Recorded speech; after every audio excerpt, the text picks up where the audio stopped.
7 दिसंबर के लिए हमारे पास 2 एडिटोरियल हैं। ये जो दूसरा वाला एडिटोरियल है, वो है राष्ट्रपति डोनाल्ड ट्रंप और उनके फैसलों को लेकर। राष्ट्रपति डोनाल्ड ट्रंप बहुत ज़्यादा एग्रेसिव फैसले ले रहे हैं, अमेरिका को सेंटर में रखते हुए, अमेरिका के हितों को पूरा करने की बात करते हुए दुनिया भर में अपनी मनमर्जी चलाने की कोशिश कर रहे हैं। वेनेजुएला में हमला किया, वहाँ के राष्ट्रपति निकोलस मादुरो को उठाया, अरेस्ट किया और वहाँ से अमेरिका लेकर चले गए। इसके बाद उन्होंने Colombia, Mexico, Cuba, Iran, China, रूस जैसे देशों को धमकी दी और ग्रीनलैंड पर कब्जा करने की बात भी कही, वहाँ पर सेना उतारने की बात भी कही। अमेरिका ग्रीनलैंड को अपनी राष्ट्रीय सुरक्षा से जोड़कर देखता है, तो वहाँ की अमेरिका की राष्ट्रीय सुरक्षा के लिए ग्रीनलैंड को ज़रूरी मानते हुए ग्रीनलैंड को पहले खरीदने की बात की थी, लेकिन अभी सेना उतारने की बात की जा रही है और वहाँ पर जो सेपरेटिस्ट लोग हैं उन्हें भी समर्थन देने की बात हो रही है। लेकिन दूसरी तरफ डेनमार्क, जो कि ग्रीनलैंड पर जिसका नियंत्रण है, मतलब ग्रीनलैंड जिस देश का हिस्सा है डेनमार्क ने अपनी सोवरेनिटी को खतरा माना है। इस कदम को अमेरिका के खिलाफ यूरोप को एकजुट होने की बात चल रही है। अमेरिका अपने हितों के लिए अपने ही साथियों को, क्योंकि डेनमार्क भी एक नेटो कंट्री है और नेटो कंट्री के ऊपर अमेरिका सेना उतारने की बात कर रहा है, तो यहाँ पर एक दिलचस्प, एक बहुत ज़्यादा इंटरेस्टिंग सिचुएशन बनने वाली है, क्योंकि दोनों ही देश नेटो सदस्य हैं, दोनों ही देश नेटो ऑर्गेनाइजेशन का हिस्सा हैं और अमेरिका डेनमार्क के ग्रीनलैंड पर अपने सैनिक उतारने की बात कर रहा है, उस पर कब्जा करने की बात कर रहा है। तो ये जो सिचुएशन है, इसमें अंतर्राष्ट्रीय राजनीति में बहुत ज़्यादा चर्चाएं हो रही हैं। दूसरा वाला एडिटोरियल है ट्रंप के बारे में और पहला वाला एडिटोरियल है ईरान और ईरान के अनरेस्ट के बारे में। ईरान में 28 दिसंबर से बड़े पैमाने पर विरोध प्रदर्शन हो रहे हैं। विरोध प्रदर्शन शुरू हुए थे, दुकानदारों ने हड़ताल की थी, लेकिन उसके बाद अब देश भर में नेशन वाइड प्रोटेस्ट हो रहे हैं। जो इससे पहले जो हमने देखा था कि 2022-23 में मासा अमीनी, जो बुरखे को लेकर जिनके हिरासत में मौत हो गई थी और उसके बाद विरोध प्रदर्शन हुआ था, तो इसी तरह के विरोध प्रदर्शन एक बार फिर से ईरान में हो रहे हैं और इस बार इनका कारण है यहाँ का आर्थिक संकट, क्योंकि ईरान लंबे समय से सैंक्शन झेल रहा है। कंट्रीज ईरान के साथ व्यापार नहीं कर रही हैं, अमेरिका ने सैंक्शन लगाए हैं और इस सैंक्शन के चलते वहाँ पर बहुत ज़्यादा आर्थिक हालत ख़राब है, बहुत ज़्यादा अच्छी सिचुएशन नहीं है। उनकी करेंसी की वैल्यू गिरती जा रही है, इन्फ्लेशन है और इसको लेकर पब्लिक में बहुत ज़्यादा असंतोष है और बहुत ज़्यादा गुस्सा है। ऊपर से जो वहाँ पर करेंट रिजीम है, उसके भ्रष्टाचार को लेकर भी पब्लिक में बहुत ज़्यादा गुस्सा है और इसको लेकर, इन सभी बातों को लेकर, क्योंकि एक तरफ आर्थिक हालात हैं, दूसरी तरफ भ्रष्टाचार है, इन सभी चीज़ों के घालमेल से ईरान की जनता त्रस्त है और अब सड़कों पर उतर आई है। अब इसके विरोध में सरकार ने क्या किया है? सरकार ने आर्थिक समस्याओं को, आर्थिक शिकायतों को सुनने की बात तो कही है, लेकिन दूसरी तरफ उपद्रवियों के खिलाफ कड़ी चेतावनी, मतलब जो भी विरोध प्रदर्शन करने लोग उतर रहे हैं उनके खिलाफ कड़ी चेतावनी की बात भी कही है। और जब से प्रोटेस्ट शुरू हुए हैं तब से प्रोटेस्ट में 12 लोगों की मौत भी हो चुकी है। अब हुआ क्या है, अगर हम थोड़ा सा ईरान का इतिहास देखें तो 1979 तक यहाँ पर राजशाही थी, पहलवी डायनेस्टी का शासन था और उसके खिलाफ एक क्रांति हुई थी और इस क्रांति के बाद यहाँ पर थियोक्रेसी यानी जहाँ पर शासन होता है धर्म गुरुओं का, वो वाली रिजीम आई थी, नई रिजीम आई थी।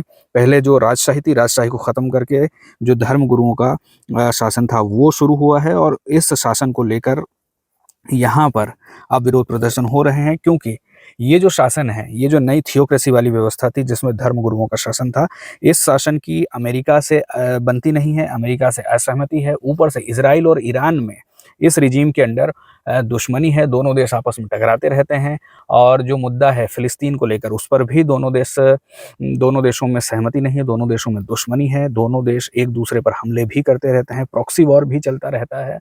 इजराइल के आसपास भी जो देश हैं वहाँ पर जितने भी ईरान समर्थित गुट हैं वे भी ईरान की तरफ से, और ईरान उन्हें समर्थन देता है और युद्ध इस तरह से प्रॉक्सी वॉर भी चलता है और प्रत्यक्ष युद्ध भी होते रहते हैं। ईरान न्यूक्लियर वेपन बनाने की बात भी कर रहा है, ईरान यूरेनियम का एनरिचमेंट कर रहा है, इसको लेकर यहाँ पर इनके ऊपर सैंक्शन लगे हैं और जब ईरान के ऊपर सैंक्शन लगे हैं तो ईरान दुनिया भर के देशों के साथ व्यापार नहीं कर सकता है और जब व्यापार नहीं कर सकता है तो इसे अपने इंपोर्ट एक्सपोर्ट में दिक्कतें आ रही हैं, फॉरेन एक्सचेंज मेंटेन करने में दिक्कत आ रही है, अपनी ज़रूरतों की चीज़ों को खरीदने में दिक्कत आ रही है और इन सभी बातों को लेकर यहाँ की जनता काफ़ी ज़्यादा त्रस्त है और आर्थिक हालत दिन पर दिन बिगड़ते जा रहे हैं।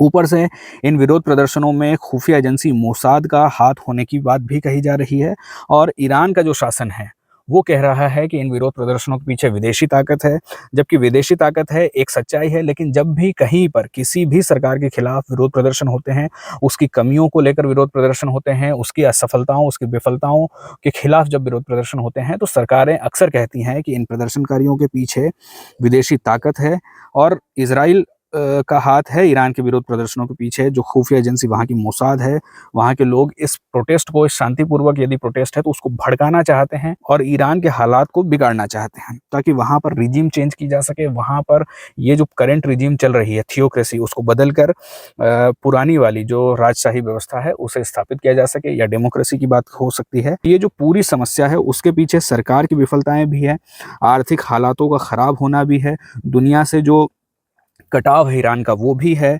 और समस्याएं जनता की भी हैं, भ्रष्टाचार भी हैं, और विदेशी ताकतों का हाथ भी है। तो इन सभी को लेकर यहाँ की करंट रजीम को, सरकार को बड़े पैमाने पर विरोध प्रदर्शनों का सामना करना पड़ रहा है। और जब भी हम देखते हैं कि इस तरह के देशों में जहाँ पर पॉलिटिकल स्टेबिलिटी नहीं है, जहाँ पर शांतिपूर्वक पक्ष विपक्ष में सत्ता परिवर्तन नहीं होता है, जैसे कि भारत में होता है, एक चुनाव हारने के बाद सरकार बदल जाती है, और अक्सर ऐसा होता है कि पुरानी सरकार अपना इस्तीफा देती है, पुरानी पार्टी शासन से हटती है और नई पार्टी शासन में आती है। हमारे जैसे देशों में, मतलब भारत जैसे देशों में या अमेरिका जैसे देशों में, हमने देखा है कि जब भी विरोध प्रदर्शन होते हैं सरकार के खिलाफ, तो सरकार को बदलने की बात की जाती है। लेकिन दूसरे देशों में जहाँ पर इस तरह के हालात हैं, जैसे बांग्लादेश की बात करें या श्रीलंका की बात करें या ईरान की बात करें, ऐसे देशों में हम देखते हैं कि पॉलिटिकल स्टेबिलिटी नहीं है, यहाँ पर पक्ष विपक्ष में सामंजस्य नहीं है, डेमोक्रेसी नहीं है, और यहाँ पर अक्सर डेमोक्रेसी नाम के लिए तो है लेकिन वैसे नहीं है कुछ देशों में। और हम देखते हैं कि जब भी विरोध प्रदर्शन होते हैं तो पूरी रिजीम, पूरी व्यवस्था चेंज करने की बात की जाती है, जबकि हमारे जैसे देशों में, भारत जैसे देशों में सिर्फ सरकारें बदलती हैं, व्यवस्था वही बनी रहती है, क्योंकि भारत के संविधान निर्माताओं ने एक ऐसी व्यवस्था दी है जो लंबे समय तक चलने वाली है, जो न्याय करने वाली है, जो सभी का ध्यान रखती है, और पक्ष विपक्ष सभी के लिए इसमें जगह है, हर विचार के लिए जगह है, हर धर्म के लिए जगह है, सहमति रखने वालों के लिए भी जगह है और असहमति रखने वालों के लिए भी जगह है। तो इस तरह की व्यवस्था जहाँ पर नहीं होती, वहाँ पर इसी तरह के उपद्रव होते हैं, वहाँ पर इसी तरह की पॉलिटिकल अनस्टेबिलिटी बनी रहती है। ऊपर से राष्ट्रपति डोनाल्ड ट्रंप ने धमकी भी दी है कि यदि विरोध प्रदर्शन करने वाले लोगों के खिलाफ बल का प्रयोग किया जाता है, हत्याएं की जाती हैं, तो हमला किया जा सकता है। और अब जिन आर्थिक हालातों की बात की जा रही है, उसमें क्या है कि सबसे बड़ी बात जो है कि वहाँ पर फूड इन्फ्लेशन 64% तक पहुंच गई है। मतलब लगभग दाम दुगने के लगभग हो सकते हैं। मतलब जितना खाना खरीदने के लिए आपको 1000 रुपए चाहिए थे, अब लगभग 1650 रुपए चाहिए होते हैं।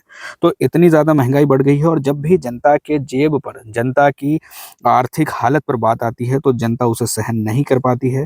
बाकी मामलों में कुछ सहन शक्ति जनता के भीतर होती है, लेकिन जब अर्थव्यवस्था पर, घर की अर्थव्यवस्था पर, अपनी पर्सनल अर्थव्यवस्था पर बात आती है, तो जनता में आक्रोश पैदा होता है और जनता शासन के खिलाफ उठ खड़ी होती है। ऊपर से जो रियाल है, वहाँ की जो मुद्रा है, रियाल वहाँ की मुद्रा है, उसकी वैल्यू 60% तक गिर चुकी है। और जब भी हम देखते हैं कि किसी देश में यदि किसी करेंसी की वैल्यू गिरती है, तो वहाँ पर इंपोर्ट करना महंगा होता है।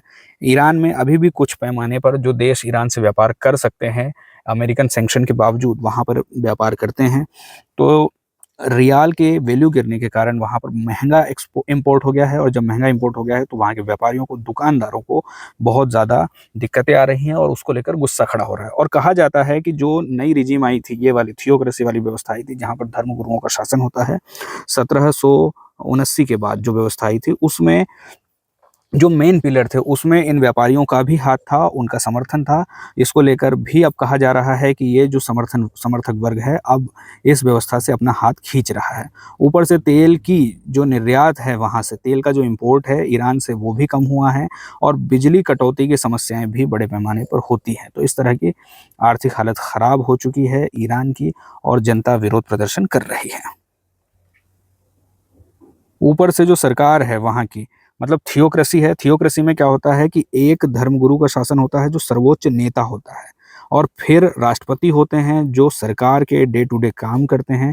हालाँकि जो राष्ट्रीय स्तर के, अंतर्राष्ट्रीय स्तर के फैसले होते हैं वो सबसे सर्वोच्च नेता के द्वारा लिए जाते हैं, जो राष्ट्रपति नहीं होते। राष्ट्रपति सरकार का प्रमुख होता है, लेकिन देश का प्रमुख और बाकी सारे फैसले एक धर्मगुरु के द्वारा लिए जाते हैं, एक सर्व प्रमुख नेता के द्वारा लिए जाते हैं। और ऊपर से यहाँ के जो हालात हैं इतने ज़्यादा गंभीर हैं, इनकी गंभीरता इस बात से ही आकी जा सकती है कि सरकार ने भी अपने हाथ खड़े कर दिए हैं। सरकार कह रही है कि वी आर स्टक और हम कोई मिरेकल नहीं कर सकते हैं। हम देखते हैं कि जब भी सरकारों के सामने समस्याएं रखी जाती हैं तो सरकारें उन्हें सॉल्व करने का, जल्दी से जल्दी इन समस्याओं को ख़त्म करने की बात करती है, लेकिन यहाँ पर सरकार ने कहा है कि इन समस्याओं का तुरंत समाधान नहीं हो सकता है, कोई मिरेकल नहीं हो सकता है। तो इस बात से हम समझ सकते हैं कि ईरान में आर्थिक हालात कितने ज़्यादा ख़राब हैं। ईरान में एक कंसेप्ट है नैतिक पुलिस का, मोरालिटी पुलिस का। यहाँ पर जो व्यवस्था है, यहाँ पर जो संविधान है वो शरिया पर आधारित है, मतलब इस्लामिक कानूनों पर आधारित है। और उन्हें लागू करवाने के लिए पब्लिक में उनकी सर्विलांस के लिए, उनकी निगरानी के लिए एक मोरालिटी पुलिस है जो देखती है कि महिलाएं बुर्का पहन रही हैं या नहीं पहन रही हैं, जिसको लेकर हम देखते हैं कि महासामीन और उसका विरोध प्रदर्शन भी हुआ था 2022-23 में। तो इस तरह की पुलिस है वहाँ पर। और हम देखते हैं कि जहाँ पर भी धर्म का बोलबाला होता है, जब भी धर्म राजनीति में घुसता है, वहाँ पर पब्लिक के व्यक्तिगत अधिकारों का हनन होता है। लोगों के व्यक्तिगत अधिकार छीने जाते हैं और उन्हें डिक्टेट किया जाता है कि क्या करना है, क्या नहीं करना है, क्या खाना है, क्या पहनना है।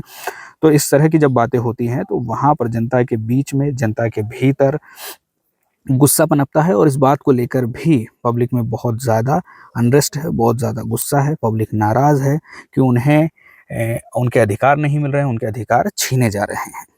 और वाशिंगटन के जो आर्थिक दबाव है, मतलब अमेरिका ने जो आर्थिक दबाव बनाया है, आर्थिक दबाव और जो धमकियां दे रहा है अमेरिका, उसको लेकर भी समस्याएं पब्लिक में और ज़्यादा बढ़ रही हैं। क्योंकि शासन उन समस्याओं से लड़ने के लिए या तो अमेरिका से समझौता कर सकता है, उसके सामने झुक सकता है, या फिर पब्लिक का गुस्सा झेल सकता है। और इस पूरे क्राइसिस के बीच में, इस पूरे अनरेस्ट के बीच में अमेरिका बार-बार धमकियाँ दे रहा है। अब यहाँ पर कहा जा रहा है कि भाई बात संवाद से की जानी चाहिए, संवाद के माध्यम से बात हल हो सकती है। अगर ईरान की वर्तमान रिजिम थोड़ी-सी कमज़ोर होती है तो वहाँ पर संवाद का रास्ता खुल सकता है। क्योंकि जब तक ईरान के शासक मजबूत होंगे तब तक अंतर्राष्ट्रीय स्तर पर कोई भी शांति समझौतों के लिए बात नहीं होगी, तब तक कोई भी समझौते नहीं होंगे। लेकिन अगर ईरान कमज़ोर होता है, मतलब ईरान की जो वर्तमान रिजिम है, वर्तमान सरकार वो कमज़ोर होती है, तो इस कमज़ोर शासक के साथ बात करना आसान होगा, उसे टेबल तक, बातचीत की टेबल तक लाना आसान होगा और यहाँ पर संवाद के माध्यम से बातचीत की जा सकती है।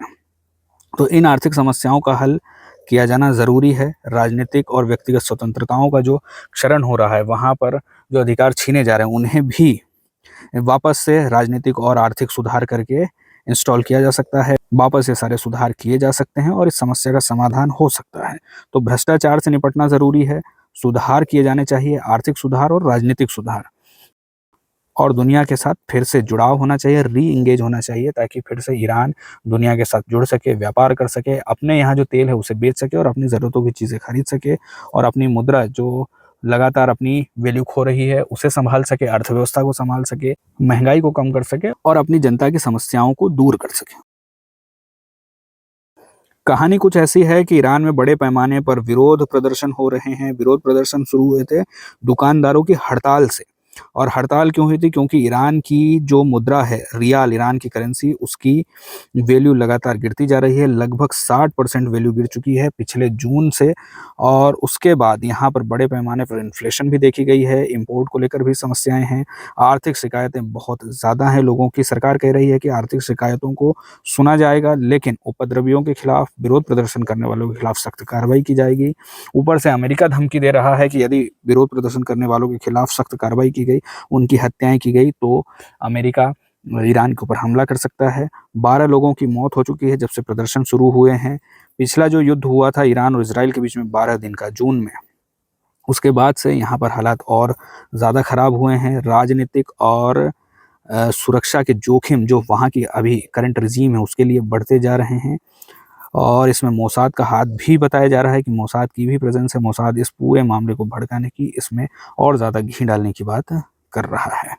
अमेरिका के राष्ट्रपति कह रहे हैं यदि प्रदर्शनकारियों की हत्या की जाती है तो वहाँ पर कार्रवाई की जाएगी, मतलब ईरान के ऊपर कार्रवाई की जाएगी। फूड इन्फ्लेशन 64% तक बढ़ चुका है और मुद्रा अपनी 60% वैल्यू खो चुकी है। फिर इसके बाद ऑयल एक्सपोर्ट भी कम हुआ है पिछले साल की तुलना में, और बार-बार बिजली कटौती की समस्याएं हो रही हैं। और सरकार इन समस्याओं के सामने घुटने टेकती हुई, हारती हुई, हाथ खड़े करती हुई नज़र आ रही है, क्योंकि सरकार के पास वैसी सिचुएशन नहीं है, सरकार इस स्थिति में नहीं है कि इन समस्याओं का समाधान जल्दी किया जा सके। हमने जैसे बात की थी कि सरकार यहाँ पर जो होती है, सरकार डे टू डे काम करती है, लेकिन जो सबसे बड़े नेता हैं यहाँ पर, जो राष्ट्र के प्रमुख होते हैं, वो एक सर्वोच्च नेता होते हैं। तो सरकार के पास भी सीमित पावर है, सरकार के पास भी सीमित शक्तियाँ हैं, और जितनी सीमित शक्तियाँ हैं उसको लेकर सरकार अपनी कोशिश कर रही है। लेकिन इस पूरी व्यवस्था के खिलाफ ही जब लोगों में भरोसा धीरे-धीरे कम हो रहा है, गुस्सा बढ़ रहा है, तो पूरी रिजीम को चेंज करने की बात की जा रही है। और अंतर्राष्ट्रीय स्तर पर इस बात को लेकर चर्चा हो रही है कि क्या ये जो वर्तमान रिजीम है, ये जो थियोक्रेसी यहाँ पर चल रही है, ये खत्म होने वाली है, और क्या पुरानी जो मोनार्की थी वो वापस आने वाली है।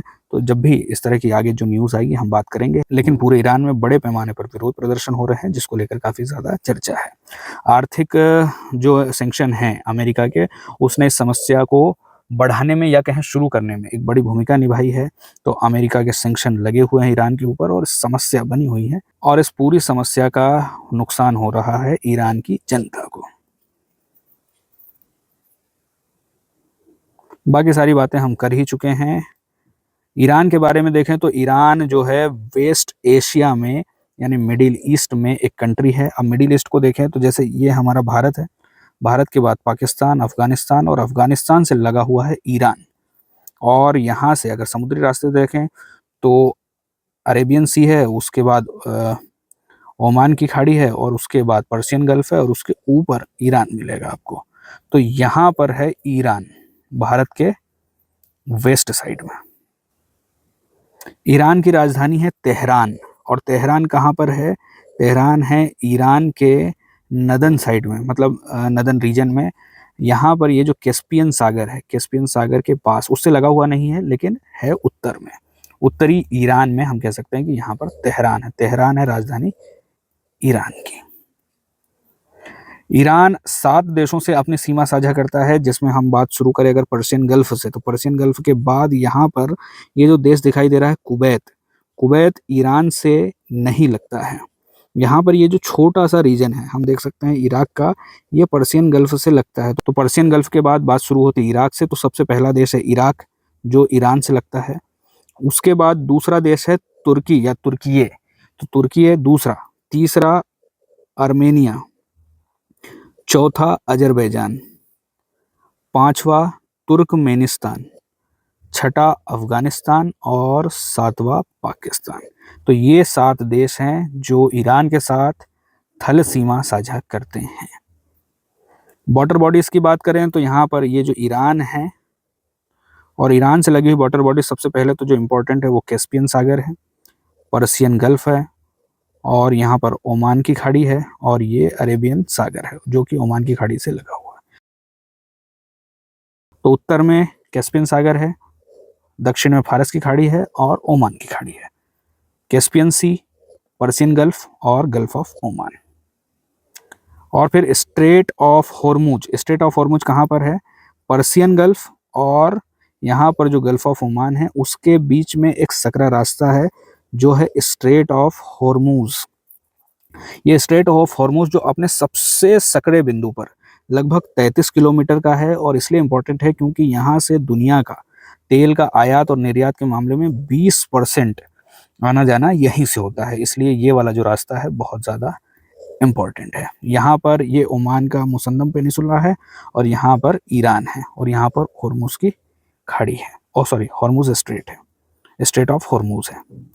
यहाँ के टेरेन की बात करें तो ये बहुत ज़्यादा उबड़ खाबड़, मतलब पर्वतीय और पठार और शुष्क पठार वाला इलाका है।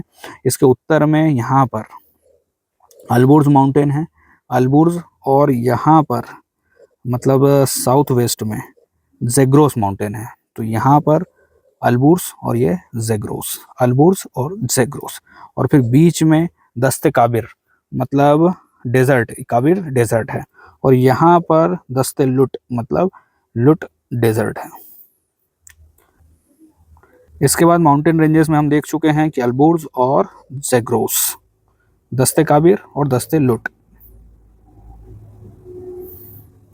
सबसे ऊंची चोटी है माउंट दमाबंद, और माउंट दमाबंद यहाँ पर जो अल्बुर्ज है वहाँ पर है, और यहाँ पर कैस्पियन के अपना साउथ में है।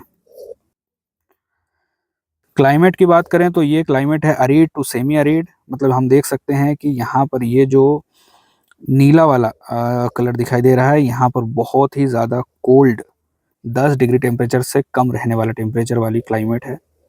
ग्रीन वाला जो दिखाई दे रहा है वो कोल्ड है, येलो जो है वो टेम्परेट है, ऑरेंज वाला हॉट है, और रेड वाला वेरी हॉट है। तो यहाँ पर कोल्ड से लेकर वेरी हॉट तक हर प्रकार की जलवायु देखने को मिल जाएगी। Very cold, cold, temperate, hot और वेरी हॉट। पॉलिटिकल व्यवस्था, मतलब यहाँ की शासन व्यवस्था की बात करें तो अभी जो ईरान की रिजीम है उसका नाम है Islamic Republic of Iran. Islamic Republic of Iran, ये जो व्यवस्था है वो है 1979 से। यहाँ पर थियोक्रेसी है, मतलब धार्मिक शासन है। थियोक्रेसी ऐसी व्यवस्था होती है जहाँ पर गवर्नमेंट रन की जाती है रिलीजियस लीडर्स के द्वारा। तो रिलीजियस लीडर्स सरकार चलाते हैं। हम देखते हैं कि दुनिया में अलग अलग प्रकार के शासन होते हैं। जहाँ पर राजा का शासन होता है उसे राज व्यवस्था कहते हैं। जहाँ पर एक तानाशाह का शासन होता है, मतलब एक व्यक्ति जिसके हाथ में सारी पावर्स है, वहाँ पर तानाशाही होती है। हम देखते हैं जहाँ पर जनता का शासन है वहाँ पर डेमोक्रेसी होती है। वैसे ही जहाँ पर रिलीजियस लीडर्स का शासन होता है, रिलीजियस लीडर्स सबसे बड़े नेता होते हैं, वहाँ पर व्यवस्था को कहा जाता है थियोक्रेसी। और ईरान में इसी तरह की व्यवस्था फिलहाल काम कर रही है।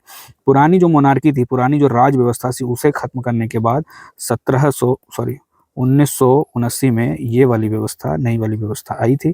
और जब से ये नई व्यवस्था आई है तब से इसका ईरान के साथ झगड़ा है, इजराइल के साथ झगड़ा है, फिलिस्तीन को लेकर असहमतियां हैं, और यहाँ पर न्यूक्लियर टेस्ट करने की बात की जाती है, यूरेनियम एनरिचमेंट करने की बात की जाती है। और इन सभी बातों को लेकर अमेरिका ने यहाँ पर सैंक्शन लगाए हुए हैं, और इन सैंक्शन के चलते ईरान में बहुत ज़्यादा आर्थिक हालत अच्छे नहीं है और जनता में गुस्सा फैल रहा है। थियोक्रेसी में जो सबसे बड़े सुप्रीम लीडर होते हैं वो ही देश में सबसे सर्वोच्च पद पर होते हैं। उनकी ही हम कहें कि शासन व्यवस्था होती है, उनका ही शासन चलता है, उनका ही राज चलता है। तो यहाँ पर सबसे जो सुप्रीम लीडर हैं ईरान के वो हैं अयातुल्ला अली खामनेई, और ये हैं यहाँ पर सर्वोच्च नेता, सुप्रीम लीडर वर्तमान। इस तरह की व्यवस्था में डे टू डे के जो काम होते हैं, डे टू डे के फैसले होते हैं, वो करने के लिए सरकार भी होती है और उसके प्रमुख राष्ट्रपति होते हैं। और ये जो मसूद पेज़ेश्कियान हैं वो हैं फिलहाल ईरान के राष्ट्रपति। यहाँ की संसद है मजलिस। यहाँ पर एक इंडिपेंडेंट जुडिशरी भी है लेकिन रिलीजियस इन्फ्लुएंस में है। उसके बाद यहाँ पर एक गार्जियन काउंसिल भी है। गार्जियन काउंसिल चुनावी उम्मीदवारों और कानूनों की जांच करती है। तो यहाँ पर हम कह सकते हैं कि जैसे हमारे यहाँ एक अपर हाउस होता है वैसा ही कुछ शासन व्यवस्था यहाँ पर ये गार्जियन काउंसिल की हो सकती है। मजलिस के ऊपर शायद हो सकता है। और ईरान का संविधान शिया इस्लामिक सिद्धांतों पर आधारित है। राजनीतिक इतिहास की बात करें तो जैसे हमने बात की कि 1779 तक 1979 तक यहाँ पर राजशाही थी। पहले भी डायनेस्टी का यहाँ पर शासन था। उसके बाद 1779 में 1979 में यहाँ पर क्रांति हुई और यहाँ पर ये जो नई व्यवस्था है वो आई है जिसके खिलाफ अभी विरोध प्रदर्शन चल रहे हैं। थियोक्रेसी यहाँ से तब से आई है। और जब से यहाँ पर ये नई व्यवस्था आई है यूएस और इजराइल से टकराव चल रहे हैं। रिसोर्सेज को लेकर टकराव है, न्यूक्लियर पावर और यूरेनियम एनरिचमेंट को लेकर टकराव है, जियोपॉलिटिक्स को लेकर टकराव है। अमेरिका नहीं चाहता कि इस क्षेत्र में कोई बड़ी शक्ति, बड़ा देश बने, कोई न्यूक्लियर पावर बने जिसको लेकर यहाँ पर कोई चिंताएं पैदा हो, उसके लिए उसे यहाँ से रिसोर्सेज मिलते रहें। इजराइल की चिंताएं ये हैं कि जब भी ईरान के पास न्यूक्लियर पावर होगा तो ईरान इजराइल के ऊपर हमला करेगा। और इजराइल इतना बड़ा देश नहीं है कि किसी देश के न्यूक्लियर हमले को झेल सके, और इसको लेकर यहाँ पर इजराइल को अपनी सुरक्षा की चिंताएं हैं और अमेरिका को अपनी आर्थिक और जियोपॉलिटिकल चिंताएं हैं। तो इसको लेकर दोनों देशों में, मतलब एक तरफ ईरान है, दूसरी तरफ अमेरिका और इजराइल है, अपने अपने हित हैं, अपनी अपनी जियोपॉलिटिक्स है और उसको लेकर यहाँ पर संघर्ष होता रहता है। इजराइल के स्ट्रेटेजिक इंपॉर्टेंस की बात करें तो यहाँ पर तेल और गैस के बड़े भंडार हैं। इन तेल और गैस के बड़े भंडार तक भारत भी अपनी पहुंच बनाना चाहता है। भारत यहाँ से सस्ता तेल और गैस इंपोर्ट करना चाहता है और अपनी ऊर्जा सुरक्षा को सुनिश्चित करना चाहता है। मिडिल ईस्ट में भी ईरान का काफ़ी ज़्यादा प्रभाव है। इसके जो पड़ोसी देश हैं और मिडिल ईस्ट में जो देश हैं जैसे कि इराक, लेबनान, यमन, सीरिया, यहाँ पर शिया गुटों का काफ़ी ज़्यादा प्रभाव है। भले ही वे अल्पसंख्यक हों लेकिन फिर भी प्रभाव है। और शिया और सुन्नी के जो टसल है वहाँ पर जो लड़ाई है उसमें भी इसका काफ़ी ज़्यादा दखल है। और चाबहार बंदरगाह जो भारत के लिए भी बहुत ज़्यादा इंपॉर्टेंट है। भारत चाबहार बंदरगाह से होते हुए मध्य एशिया तक पहुँचना चाहता है, वहाँ पर व्यापार करना चाहता है। पाकिस्तान को बाईपास करते हुए यदि भारत को मिडिल एशिया तक पहुंचना है तो चाबहार बंदरगाह काफ़ी ज़्यादा इंपॉर्टेंस है और चाबहार बंदरगाह है ईरान के पास।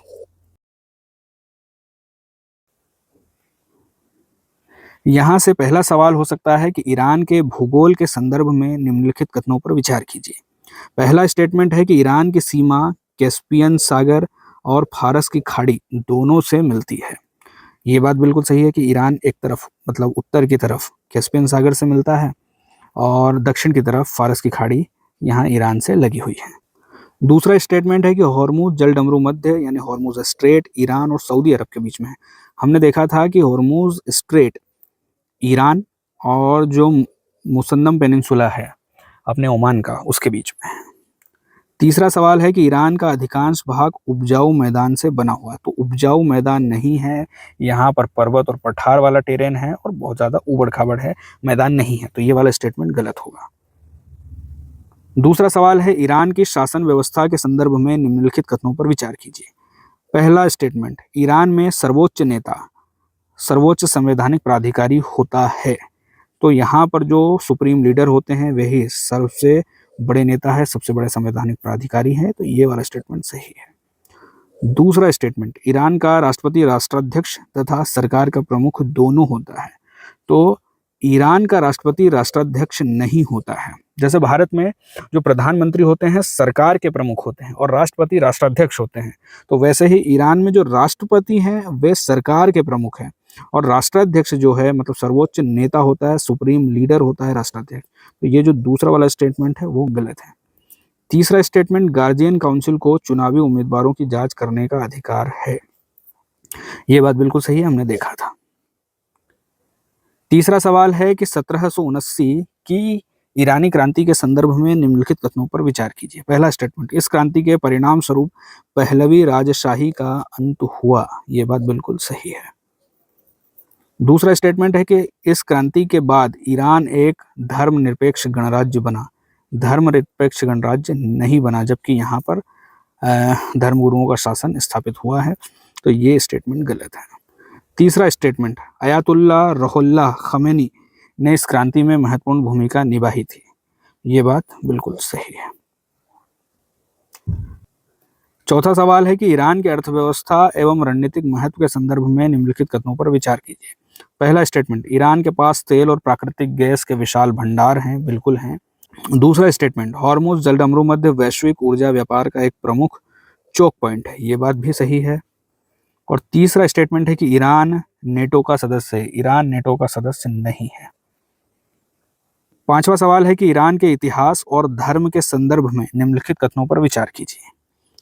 पहला स्टेटमेंट, प्राचीन काल में ईरान अखमेनिड साम्राज्य का केंद्र था। तो जो अखमेनिड शासन था, अखमेनिड एम्पायर था, वहां पर ईरान में ही था। दूसरा स्टेटमेंट है कि सफवी वंश के दौरान शिया इस्लाम को राज्य धर्म बनाया था। अगर हम ईरान के इतिहास को थोड़ा सा देखेंगे तो हमें ये बातें पता चलेगी। तीसरा स्टेटमेंट, इस्लाम का प्रवेश ईरान में 16वीं शताब्दी में हुआ। नहीं, ये बात गलत है, इससे पहले ही हो चुका था। हमारा दूसरा एडिटोरियल है राष्ट्रपति डोनाल्ड ट्रंप को लेकर। राष्ट्रपति डोनाल्ड ट्रंप के एग्रेसिव फैसले, एग्रेसिव बयान को लेकर। उन्होंने वेनेजुएला पर हमला किया सबसे पहले और वेनेजुएला के राष्ट्रपति निकोलस मादुरो और उनकी पत्नी को यहाँ से उठाया और अमेरिका लेकर चले गए। और उसके बाद जो उन्होंने बयान दिया उसमें उन्होंने कोलंबिया, मेक्सिको, क्यूबा, ईरान को और ग्रीनलैंड जैसे देशों को धमकाया है और यहाँ पर ये अपने हितों को साधने के लिए कुछ भी करने को तैयार हैं। अमेरिका अपने हितों के लिए देशों पर हमला कर रहा है, धमका रहा है। हम देख रहे हैं कि भले ही वेनेजुएला के ऊपर हमला किया है लेकिन बात वेनेजुएला से, वेनेजुएला के ऑयल से आगे बढ़कर है, क्योंकि ये जो पूरा क्षेत्र है यहाँ पर बड़े पैमाने पर मेटल्स हैं, मेटल्स के रिजर्व्स हैं। जैसे इन देशों में कॉपर के रिजर्व हैं, अपना कोलंबिया में है, पेरू में है, चिले में है कॉपर के रिजर्व। मेक्सिको दुनिया का सबसे बड़ा सिल्वर का प्रोड्यूसर है। और बोलीविया के पास, अर्जेंटीना के पास और चिली के पास बड़े पैमाने पर लिथियम के रिजर्व्स हैं। और जो आने वाला समय है वहाँ पर इन मेटल्स का काफ़ी ज़्यादा इंपॉर्टेंस होने वाला है, क्योंकि पूरा जो भविष्य है आने वाली दुनिया का वो टिका होगा रेयर अर्थ एलिमेंट्स के ऊपर और ग्रीन टेक्नोलॉजी के ऊपर, रिन्यूएबल एनर्जी के ऊपर। और ये सारी जो एनर्जी है, ये सारी टेक्नोलॉजीज हैं, वो डिपेंड होगी इन मेटल्स के ऊपर, चाहे वो सिल्वर हो, चाहे लिथियम हो, चाहे वो कॉपर हो। और ये सारे जो इम्पोर्टेंट मेटल्स हैं उनके भंडार इन देशों में, और यहाँ पर चाइना ने बड़े पैमाने पर निवेश किया है। यहाँ पर दुनिया के ये जो देश हैं, मतलब दक्षिण अमेरिका के जो देश हैं, इनके साथ समझौते हुए हैं। अमेरिका चाहता है यहाँ से चीन को बाहर निकालना और अपने राष्ट्र के हितों के लिए तेल और इन मेटल्स की आपूर्ति करना। तो इन सभी अपने इंटरेस्ट के चलते अमेरिका बार बार इन देशों को धमका रहा है। वेनेजुएला पर तो हमला भी कर दिया है। यहाँ पर नियंत्रण करके अपने जो बैकयार्ड है, मतलब अमेरिका का जो बैकयार्ड है, ये जो साउथ अमेरिका और ये जो लैटिन अमेरिका वाले देश हैं, इन सभी पर नियंत्रण करना चाहता है, ताकि अमेरिका के हितों को यहाँ पर सुनिश्चित किया जा सके। रेयर अर्थ एलिमेंट, चाहे वो कॉपर हो, चाहे वो सिल्वर हो या फिर लिथियम हो, इनकी आपूर्ति को सुनिश्चित करना चाहता है। और ग्रीनलैंड को लेकर भी अमेरिका ने इसी तरह का बयान दिया है। अमेरिका कहता है कि उसकी राष्ट्रीय सुरक्षा के लिए काफ़ी ज़्यादा ज़रूरी है। पहले ग्रीनलैंड को अमेरिका ने खरीदने की बात भी की थी, लेकिन अभी वहाँ पर सेना उतारने की बात की जा रही है और उस पर नियंत्रण करने की बात भी की जा रही है। तो इन सभी बातों को लेकर यूरोप और अमेरिका में भी असहमतियां बनी हुई हैं, और बाकी जो देश हैं वे भी इसे एक शंका की नज़र से देख रहे हैं, सचेत होकर देख रहे हैं। और जैसे हमने देखा भी था कि अमेरिका की सेना ने वहाँ पर रात में स्ट्राइक की और वहाँ के राष्ट्रपति को उठाया, उनके ऊपर ड्रग तस्करी और हथियारों की तस्करी को लेकर आरोप भी लगाए हैं। हालांकि मादुरो ने इन आरोपों को नकारा है। उसके बाद कोलंबिया के ऊपर भी राष्ट्रपति डोनाल्ड ट्रंप ने बयान दिया है। उन्होंने इसे कोकीन का अड्डा कहा है, वहाँ से तस्करी के आरोप लगाए हैं और इसको भी नियंत्रित करने की बात कही है। इसके बाद उन्होंने अपनी राष्ट्रीय सुरक्षा के लिए ग्रीनलैंड को ज़रूरी बताया।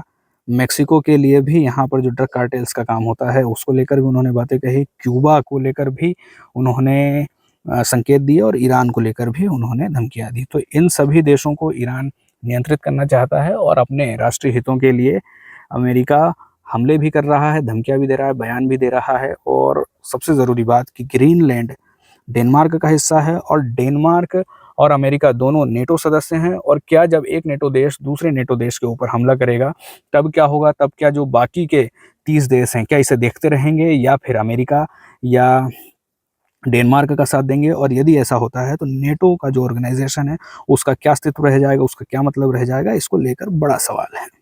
बाकी ईरान और मेक्सिको या क्यूबा या वेनेजुएला के साथ अमेरिका के जो राइवलरीज है, जो उनके प्रतिद्वंदिता है, जो दुश्मनी है, वो तो चलती रहती है, वो तो होगी। लेकिन ग्रीनलैंड को लेकर जो बातें हो रही हैं कि अमेरिका यहाँ पर नियंत्रण चाहता है।